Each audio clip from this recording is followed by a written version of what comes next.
Hello dear students, this is your mentor Rajesh Nagdive. और इस video lectures में मैं MH state boards Maharashtra board का जो पेयर ऑफ स्ट्रेट लाइन है उसके एमसीक्यू सॉल्व कराऊंगा। जो प्रैक्टिस के लिए बोर्ड ने क्वेश्चन डिस्प्ले किया है उनके एमसीक्यूज क्वेश्चंस को मैं डिस्कस करूंगा और थोड़ा सा आपका बेसिक भी रिवाइज कर दूंगा कि पेयर ऑफ स्ट्रेट लाइन्स में आखिर क्या क्या चीज़ें हैं। देखिए, मैंने पेयर ऑफ स्ट्रेट लाइन्स के ऊपर जो वीडियोस बनाया है उसका लिंक भी डिस्क्रिप्शन में मैं आपको प्रोवाइड कर दूंगा। टोटल 6 वीडियोस है, तो वो 6 के 6 वीडियोस देख लेंगे, उसमें एमसीक्यूज भी आ जाते हैं। तो सारे चैप्टर्स में जितने भी टॉपिक्स है वो सारे के सारे यहाँ पे रिवाइज हो जाएंगे। तो स्टूडेंट, सबसे पहले मैं बेसिक को रिवाइज करता हूँ। देखिए, आपको पेयर ऑफ स्ट्रेट लाइन में सबसे पहली बात तो इक्वेशन, जॉइंट इक्वेशन निकालना पड़ता है। Joint equation of straight lines, ये एक स्ट्रेट लाइन है, ये दूसरा स्ट्रेट लाइन है। इन दोनों की इक्वेशन को सिंपली मल्टीप्लाइड करो। जैसे y इक्वल टू m1x और y इक्वल टू m2x है, तो इनको दोनों को मल्टीप्लाइड करेंगे। अब मल्टीप्लाइड करने के टाइम पे आपको एक काम जरूर करना है, वो इम्पोर्टेंट है कि जो इक्वेशन है ना, जो इक्वेशन स्ट्रेट लाइन्स का है, उसके राइट हैंड साइड में 0 होना चाहिए। मतलब इसको आप ऐसे लिख दो, m1x minus Y equal to 0 और m2x minus Y equal to 0, और आप मल्टीप्लाइड कर लीजिए। मल्टीप्लाइड करने के बाद में जो रिजल्ट आएगा वो equation of pair of straight lines हो जाएगा। करेक्ट, राइट हैंड साइड में 0 होना चाहिए पेयर ऑफ स्ट्रेट लाइन्स के भी और जो स्ट्रेट लाइन्स दी है उनमें भी। Correct, fine. फिर दूसरा इसमें जो क्वेश्चन बनता है वो सेपरेटिंग दी जॉइंट इक्वेशन। तो जॉइंट इक्वेशन को सेपरेट करने के लिए आप फैक्टराइजेशन मेथड अप्लाई कर सकते हैं, फैक्टराइजेशन मेथड। और ये दोनों के ऊपर क्वेश्चन बड़े इंटरेस्टिंग होते हैं, खास करके फैक्टराइजेशन मेथड में। आपको 10th क्लास के फैक्टराइजेशन प्रॉब्लम्स किए जैसे क्वाड्रेटिक इक्वेशन में, उनके कॉन्सेप्ट को यहाँ यूज़ करना है। थोड़े थोड़े ट्विस्ट भी रहेंगे। और उसके बाद में मेन चीज़ इसमें आ जाती है स्टूडेंट्स, ये देखिए इक्वेशन इस प्रकार का रहेगा, ax square plus 2hxy plus by square that is equal to 0। इसको हम बोलते हैं homogeneous second degree equation of pair of straight lines passing through origin. ये ओरिजिन से पास होने वाले स्ट्रेट लाइन्स है। मतलब ये एक लाइन इस प्रकार की होगी और दूसरी लाइन इस प्रकार की होगी। अब आप देखेंगे कि ये दोनों के दोनों लाइन ओरिजिन से पास हो रहे हैं। दोनों के दोनों लाइन कहाँ से पास हो रहे हैं? ओरिजिन से। तो अब इसमें दूसरे कॉन्सेप्ट भी आ जाते हैं कि जैसे कि आपने देखा कि ax square plus 2hxy plus by square equal to 0, ये homogeneous second degree equation pair of straight lines को रिप्रेजेंट कर रहा है। लेकिन वो सारे के सारे स्ट्रेट लाइन कहाँ से पास हो रहे हैं? ओरिजिन से। अब ये इसमें क्या होता है कि दो स्ट्रेट लाइन है, तो यहाँ m1 प्लस m2 जो कि दोनों स्ट्रेट लाइन्स के स्लोप का सम है, वो हम निकालते हैं -2h/b से, और दोनों का प्रोडक्ट निकालते हैं, स्लोप का प्रोडक्ट ये निकालते हैं हम a/b से। ठीक है, ये फार्मूले आपको मालूम हो। फिर उन दोनों के बीच में एंगल थीटा कैसे निकालते हैं? तो tan inverse of 2 of square root of h square minus ab upon a plus b। ये तीसरा पॉइंट करेक्ट है, ये फर्स्ट पॉइंट, ये सेकेंड, ये थर्ड। और फोर्थ पॉइंट में आते हैं कि इफ अगर इस इक्वेशन में a प्लस b 0 है तो लाइन्स परपेंडिकुलर हो जाते हैं, लाइन्स आर परपेंडिकुलर। और फिफ्थ पॉइंट पे आते हैं, if h square equal to ab होगा तो लाइन्स आर कॉन्सिडेंटी, एक दूसरे के ऊपर ओवरलैप हो जाएंगे। और एक और कॉन्सेप्ट है student, if h square minus ab is greater than equal to 0, मतलब लाइन्स आर रियल हो जाएंगे। तो बस इतने कॉन्सेप्ट को आपको यूज करना है इस पेयर ऑफ स्ट्रेट लाइन में। फिर इसके बाद में जो दूसरे कॉन्सेप्ट आते हैं उसको भी बता देता हूँ। हाँ, ये भी इम्पोर्टेंट है।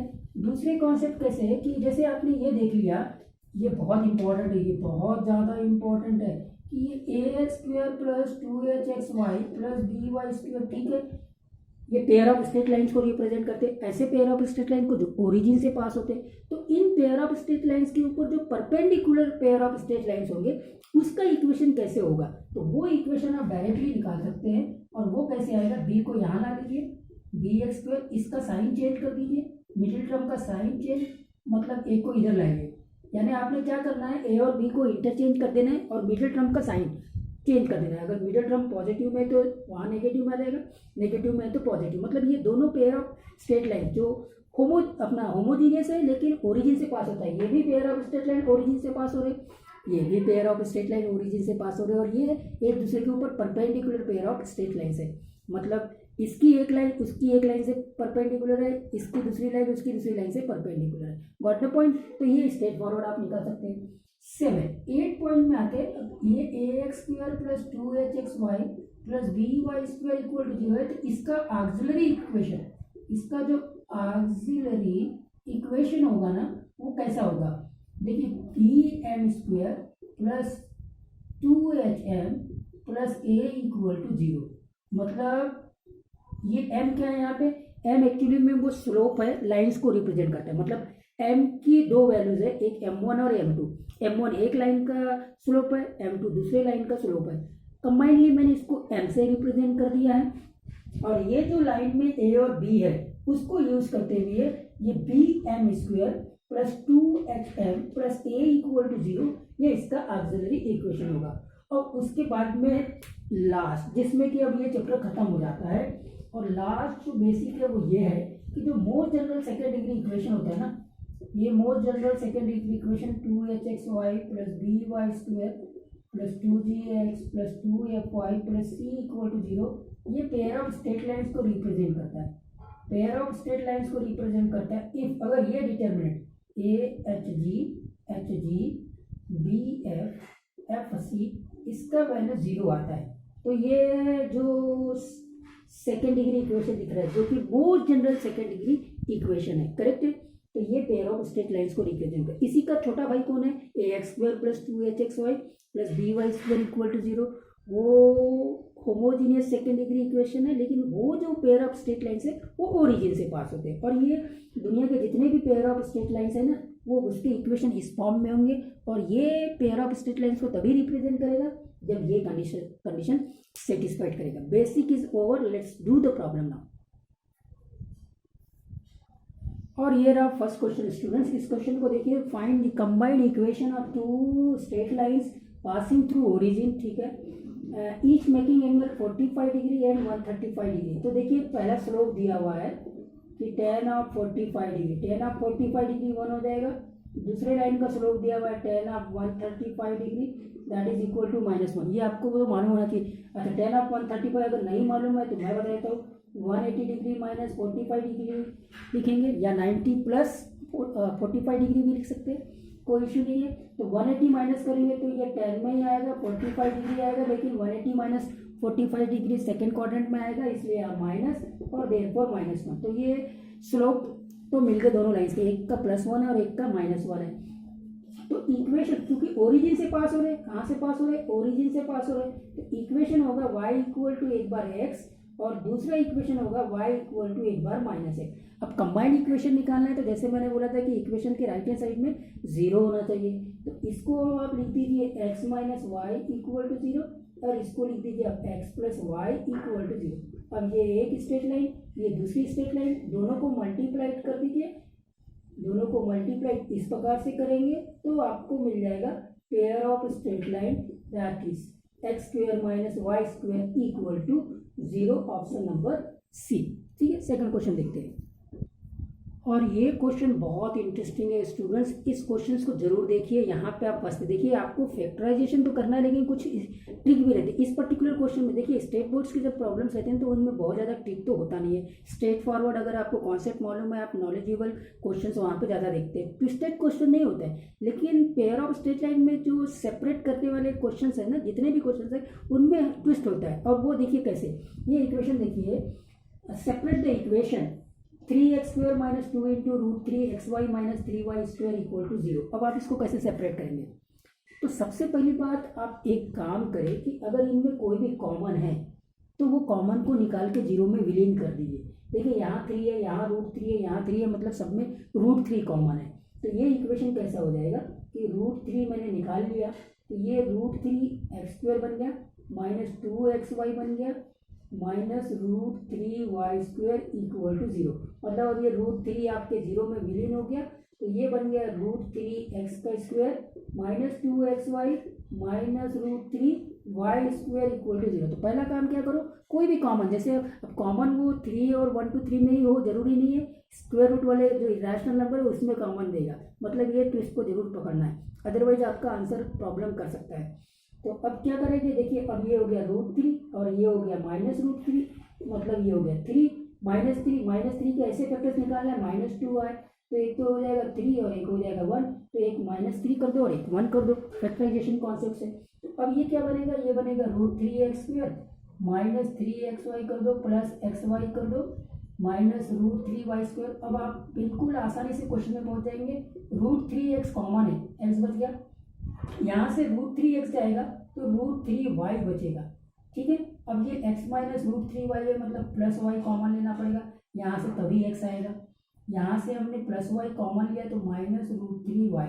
तो अब आप ये फैक्टर कॉमन आ गए, तो x माइनस √3y और ये हो जाएगा √3x plus y equal to 0। तो मतलब x minus √3y equal to 0 and √3x plus y equal to 0। तो अब आप ये डायरेक्ट आंसर में पहुंच जाएंगे अगर कॉमन निकाल लिया। कॉमन निकालने में जैसे मैंने बोला था कि रैशनल नंबर कॉमन से उसको चेकआउट करना पड़ेगा। तो x minus √3y equal to 0, √3x minus y है, यहाँ प्लस चाहिए, x minus √3y equal to 0, √3x plus y equal to 0, option C correct है, ठीक है। थर्ड क्वेश्चन चेकआउट कर लेते हैं। और ये तीसरे क्वेश्चन को देखिए, यहाँ पे क्या दिया हुआ है, the equation 4x² plus 4xy plus y equal to 0। तो देखिए ये तो homogeneous second degree equation passing through origin से पास होने वाले दो पेयर ऑफ स्ट्रेट लाइन्स है, करेक्ट है ना, ओके फाइन। तो अब देखिए यहाँ पे a का वैल्यू 4 आ गया और b का वैल्यू 1 आ गया, तो a प्लस b जो है वो 5 आ गया, नॉट इक्वल टू 0, मतलब ये लाइन्स परपेंडिकुलर तो नहीं है, करेक्ट, एक बात, ठीक है। अब आते हैं h² माइनस ab का वैल्यू लेते हैं। h का वैल्यू आएगा, देखो कैसा है, 2h इक्वल टू 4 है, मतलब h का वैल्यू 2 है, तो ये हो जाएगा 4 minus 4 into 1 that is equal to 0। तो h² minus ab greater than equal to 0 सही है, तो रियल तो है, रियल तो लाइन रियल है। अब डिस्टिंक्ट और कॉन्सिडेंटिंग, तो कॉन्सिडेंटिंग लाइन्स की कंडीशन लगाएंगे, तो कॉन्सिडेंटिंग के लिए h² इक्वल टू ab आना चाहिए, h² मतलब 2 का स्क्वायर, 4 इंटू 1, तो 4 इक्वल टू 4 है, मतलब ये रियल है और कॉन्सिडेंटिंग है, h² इक्वल टू ab आ गया।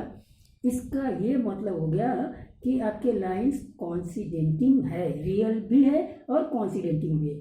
अगर h² minus ab greater then 0 होगा तो रियल भी होगा और डिस्टिंक्ट भी होगा, यहाँ तो h² minus ab equal to 0 है। तो ये हो गया अपना क्वेश्चन नंबर 3 और देखते हैं। तो स्टूडेंट फोर्थ और फिफ्थ क्वेश्चन को अभी चेकआउट करते हैं। पहले फोर्थ क्वेश्चन को चेक करते हैं कि if the lines represented by kx² minus 3xy plus 6y² equal to 0 are perpendicular to each other. देखिए परपेंडिकुलर की कंडीशन जो ax² plus 2hx plus 2hxy plus by² equal to 0 है, lines perpendicular होते हैं जब a plus b equal to 0 होता है। यहाँ पे a का वैल्यू k है और b का वैल्यू 6 है, करेक्ट है। अब लाइन्स परपेंडिकुलर है मतलब k plus 6 equal to 0, k equal to minus 6, तो k इक्वल टू माइनस 6, काम खत्म, करेक्ट है। और अब इस क्वेश्चन को इंपॉर्टेंस दीजिए, आपको वो फार्मूला मालूम होना चाहिए ऑक्सिलरी इक्वेशंस का।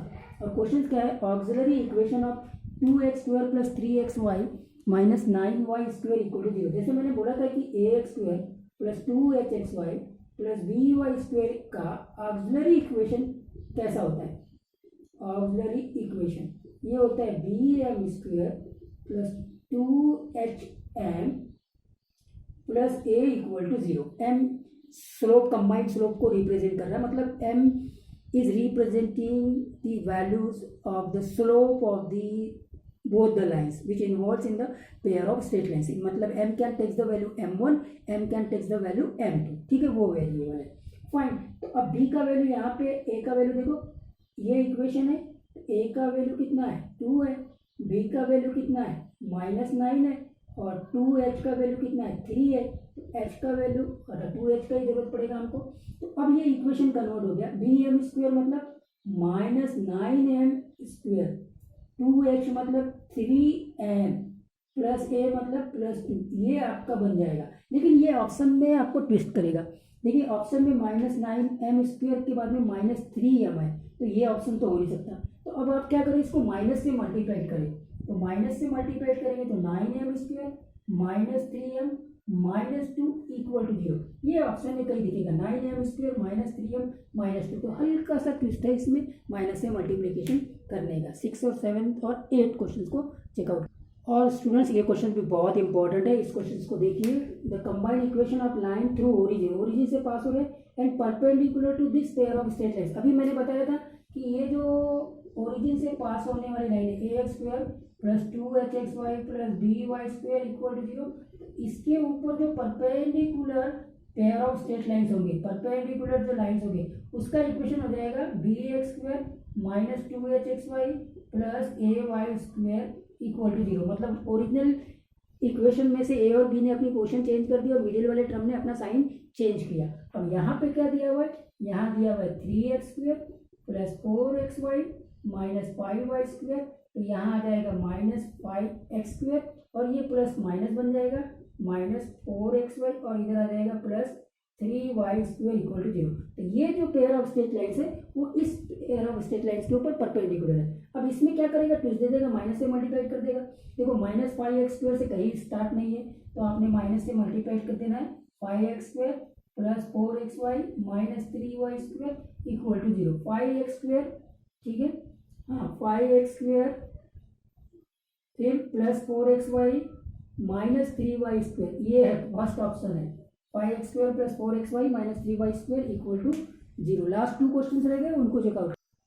और ये रहे लास्ट 2 क्वेश्चन स्टूडेंट्स। यहाँ पहला क्वेश्चन है the acute angle between the lines. अब एंगल्स के बारे में बात कर रहा है, ठीक है। x² + xy = 0, दोनों तरीके से बताऊंगा आपको मैं। देखिए ये homogeneous second degree equation passing through the origin उस फॉर्म में तो है, x² + xy = 0। तो कंपेयर करेंगे ax² + 2hxy + by² = 0 से a का वैल्यू 1 आ गया, 2h का वैल्यू 1 आ गया, ठीक है कि नहीं, और b का वैल्यू 0 आ गया। एंगल निकालना है तो tan inverse of mod of 2 × h² - ab upon a + b। तो पहले a + b को ही देख लो, a + b 0 है तो सीधा सीधा परपेंडिकुलर है। a का वैल्यू 1 है, b का वैल्यू 0 है, तो a + b 0 तो नहीं होगा, 1 होगा, तो परपेंडिकुलर तो नहीं है, ठीक है। अब आते इसके ऊपर, तो tan इनवर्स हो जाएगा, ये 2 हो जाएगा, h² मतलब 1/4, क्योंकि 2h 1 है, h 1/2 हो जाएगा। और a × b करेंगे तो वो 0 हो जाएगा, 1 × 0 0 1/4, और a + b करेंगे तो 1 आ जाएगा, करेक्ट है कि नहीं। तो फाइन, ये हो गया स्टूडेंट। तो ये तो हो गया आपका tan इनवर्स ऑफ, ये हो गया 1, tan इनवर्स 1, क्योंकि 1/4 से 1/2 आएगा, 2 को कैंसिल कर देगा, 1 आ जाएगा। tan इनवर्स 1 मतलब कितना आ गया, 5/4, ठीक है कि नहीं। ये एक हो गया। दूसरा अप्रोच तो आप सीधा सीधा बना सकते हैं ग्राफिकली। ग्राफिकली कैसे बनाएंगे उसको भी चेकआउट कर लेते हैं। देखिए आपके पास में इक्वेशन कैसा दिया हुआ है, सेपरेट करके 2 इक्वेशन बनाएंगे। ये x² + xy = 0 है, x कॉमन ले लो, x + y = 0, x = 0, x + y = 0, या फिर बोलेंगे y = -x। x = 0 ये लाइन है, y एक्सिस को हम x = 0 लाइन बोलते हैं, करेक्ट है कि नहीं। और y = -x लाइन ये है, आप सबको मालूम है, ये है y = -x लाइन। ये पूरा एंगल 90 डिग्री होता है, लेकिन ये जो एंगल होता है वो 45 डिग्री का होता है, π/4। तो बस स्टेप फॉरवर्ड, अब π/4 ऑप्शन MCQs में है तो स्टेप फॉरवर्ड लिख सकते हैं, कोई इशू नहीं, उतना सब कुछ करने की जरूरत नहीं, इसी से जा सकते हैं। और ये एक अब लास्ट क्वेश्चन को देखते हैं, इंपॉर्टेंट है, इसके जैसे ऑलरेडी एग्जाम में क्वेश्चन आए हुए हैं MCQs में। If 2x + y = 0 is one of the line represented by 3x² + k × xy + 2y² = 0, a 3 है, 2hk है, b 2 है, ठीक है, और one of the line represented by. तो देखिए यहाँ पे 2 लाइन्स की बात कर रहे हैं। एक लाइन है 2x + y = 0, मतलब y = -2x, मतलब इसका स्लोप तो मिल गया -2। और आपके पास में m1 + m2 का फार्मूला होता है -2h/b 2h के है मतलब माइनस के, b क्या है 2 है, और m1 इंटू m2 होता है b अपॉन ए, b कितना है 2 है, a कितना है 3 है, करेक्ट है ना? हाँ ठीक, ओके फाइन। अच्छा उसके बाद में स्टूडेंट्स आपके पास में m1 माइनस 2 है, तो माइनस 2m2 इक्वल टू 2/3 होगा, क्लियर है क्या? हाँ एक बार फिर देख लेते हैं, 3x² plus kxy plus 2y² a3 है, 2h के है b2 है, क्वेश्चन ये है 2x plus y equal to minus 2x हो जाएगा, तो m1 कितना हो जाएगा minus 2, correct. m1 plus m2 minus 2h upon b minus k upon 2 हो गया, m1 into m2 b/a b2 है 3 है, और यहाँ पे अब माइनस 2 m1 का वैल्यू रख दिया तो m2 का वैल्यू मिल गया, m2 का वैल्यू हो गया -1/3, ठीक है ओके कोई इशू नहीं। ओके हमको क्या निकालना है, के निकालना है, तो अब m1 का वैल्यू क्या है बोलो, m1 का वैल्यू क्या है -2 प्लस m2 का वैल्यू कितना आया -1/3, किसकी वैल्यू निकालनी है के की माइनस k/2, तो ये हो जाएगा -6 - 7/3 that is equal to -k/2, ये कट गया 14/3, कुछ कैलकुलेशन में गड़बड़ हो गया लगता है, 14/3 आ रहा है, हाँ फिर से इक्वेशन में ही मैंने रॉन्गली लिख दिया होगा, 3x² प्लस 2 अच्छा kxy plus 2y² equal to 0, ठीक है 2h okay, m2 minus 3/4, m2 minus 3/4, m2 कितना आएगा 3/2 है, ये 2/3 जो लिखा ना हमने ये गड़बड़ कर दिया, करेक्ट है, हाँ यहाँ b/a नहीं होता, ये होता है a/b, a/b, a का वैल्यू कितना है, a का वैल्यू है 3 और b का वैल्यू 2 है, ये ठीक है, और अब यहाँ से m2 निकल जाएगा क्योंकि m1 का वैल्यू -2 है, तो ये 3/2, तो यहाँ से m2 हो जाएगा 3/-4, और इसीलिए m1 प्लस m2 अब सॉल्व कर लेंगे, -2k अपॉन 2, m1 है आपका -2 और m2 है आपका -3/4 दैट इज इक्वल टू, ठीक है -k/2, ठीक, अब सॉल्व कर लीजिए, तो ये हो जाएगा -11/4 और ये हो जाएगा -k/2, ये 2 से 2 कर जाएगा, माइनस से माइनस कर देगा, k आ गया 11/2, ये ऑप्शन बी करेक्ट है। तो m1 इंटू m2 का फॉर्मूला a/b, देखिए कॉमन इधर भी होता है b/a लिख सकते हैं अपन लोग, और फिर क्वेश्चन में हम फंस जाएंगे, ओके।